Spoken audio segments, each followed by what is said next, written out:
Okay, this will be the last video for today. We're on this slide 11 where we get into the topic of grand juries. I'm sure you've heard the term grand jury before. Maybe you've even been on one. How many of you have been on a grand jury? Let's see the hands. Okay, nobody. How many of you have been on a jury before? Okay, I've been on a jury twice.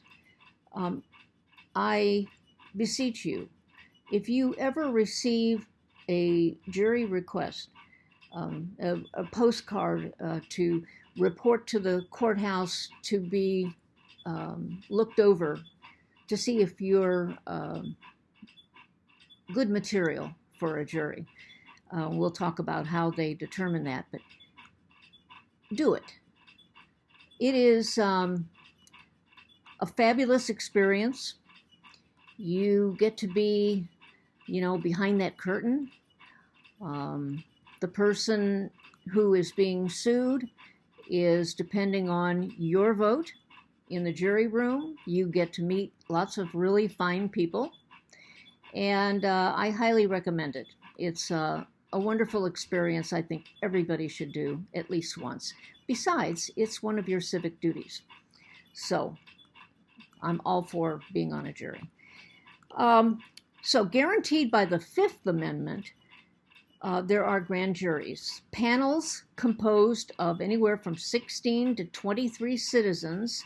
Where do we find them? We find them from voter registration polls. So if you've never voted, never registered to vote, you will never be selected to be on a grand jury. You'll never be selected to be on a jury, period. So register to vote, because that's a civic responsibility as well. And then when you get a request to appear at the court for jury duty, jury service, please do. You won't regret it. So they serve from 1 to 12 months on a grand jury. You don't know that ahead of time. Your boss lets you off for that. You get paid peanuts from the government. When I did it, we were getting paid, I think, $5 a day. It might be up to $15 a day, but you know that. What would that cover? An hour of work? Okay, well, you'll be spending more than 1 hour. You'll be there all day. They look at the prosecutor's evidence to determine whether there is probable cause that the defendant actually committed a federal crime. The grand jury looks at the prosecutor's evidence and they decide amongst themselves, is there probable cause? Can I say that this person probably committed this crime? If you can say that, then you vote for an indictment. If they do find probable cause, they issue a formal accusation called an indictment. Proceedings are closed to the public for grand juries. I have my opinions about that. If anybody cares to ask sometime, just ask and I'll give you my opinion. Proceedings are closed to the public, and even the accused is not present. So the accused is not getting to see what the indictment is, what the charges are. That this is not the place for that. Preliminary hearings are an alternative to grand juries. The accused may be present and may present evidence, though most do not. It's open to the public.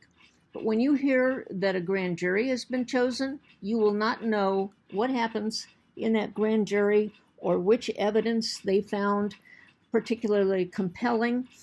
You won't find that out because it's all secret. But if an indictment comes out of it, you'll know that. That means that this person may actually go on trial. So now on slide 12, arraignments.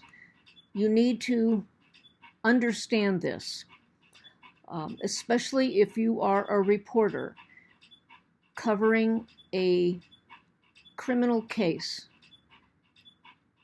The arraignment is the formal charge or indictment as it is read to the defendant.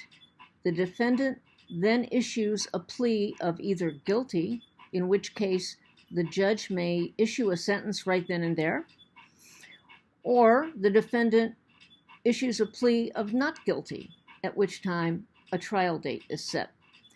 For journalistic purposes, and to avoid litigation against you, and this is what I'm trying to save you from, any kind of lawsuits against you, for defamation of character, no one can be said to have been charged with a crime until after the arraignment.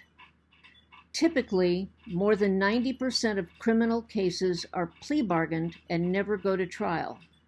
I just told you in the last video, about 10% go to trial. The Sixth Amendment grants the right to a speedy and public trial by an impartial jury. The Speedy Trial Act of 1974 defined speedy as a period of 100 days after the arraignment.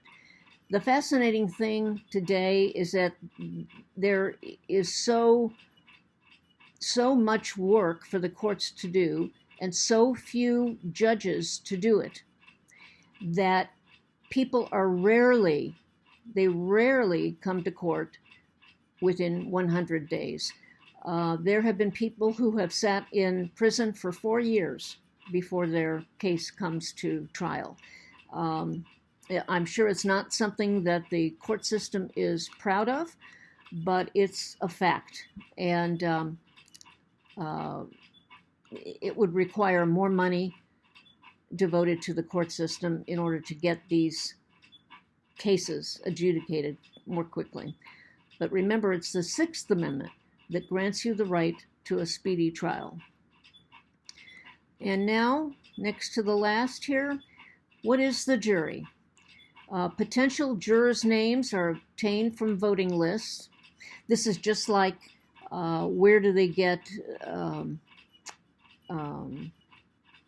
your name for anything? So if you're not registered to vote, you're not going to be called to serve jury duty. I'm not telling you that to tell you not to register to vote. I'm telling you, do. We have a very important election coming up very shortly in the next couple of months. You can vote ahead of time if you wish. Get yourself an early ballot. But please, this is your civic duty. Register to vote. Potential jurors' names are obtained from voting lists and must go through a process that we call voir dire to determine their suitability to serve. Both sides' attorneys are given some latitude on accepting or rejecting certain people, and that is called a peremptory challenge. Each attorney has a certain number of peremptory challenges where he or she, the attorney, does not have to say why, does not have to explain why they don't want you on it. Okay, so let's just say 3. Okay, I'm just making up a number here. After you've disposed or deselected 3 people that you definitely do not want on the jury for certain reasons, then you have to start, you have no more peremptory challenges left. You have to start giving a reason for why you do not want this person. Now, of course, you can't say, I don't like, this guy has beady eyes, I don't like the look on his face, I happen to know that this person is Catholic, and I don't want a Catholic on this, I don't want any black people, I don't want any women on this. Those are not good reasons. Those are not legal reasons to keep somebody off of the jury. You're going to have a much better reason than that. Now, after the trial has happened and there is a verdict made, there are grounds for appeal. Perhaps the law was misapplied. Perhaps inadmissible evidence was allowed. How about this? The jury selection was flawed in some way, or the judge's instructions were flawed. If you watch Law & Order, you've heard all these things. And so these are reasons to appeal. But you can't just say, I didn't like your decision. Therefore, I'm appealing. You have to have a very good legal reason. This is, again, criminal law. And last, non-criminal cases, which are disputes over contracts, property ownership or use, inheritance, marriage, divorce, child custody, and torts. What are torts? Civil laws that cause, civil acts that cause harm. Civil acts that cause harm. Now, in civil procedure, we talked a lot about criminal. In civil, there's no prosecutor. The plaintiff must have standing. That means the one bringing the case must have standing. The standard or burden of proof is lower than in criminal cases. In a civil case, all you have to do is show a preponderance of the evidence versus in criminal cases, beyond a reasonable doubt. You've probably heard those terms also. And due process protections are weaker than in criminal cases. There is a lot more to lose in a criminal case, so the criminal defendant is better protected. Okay, that's it for today.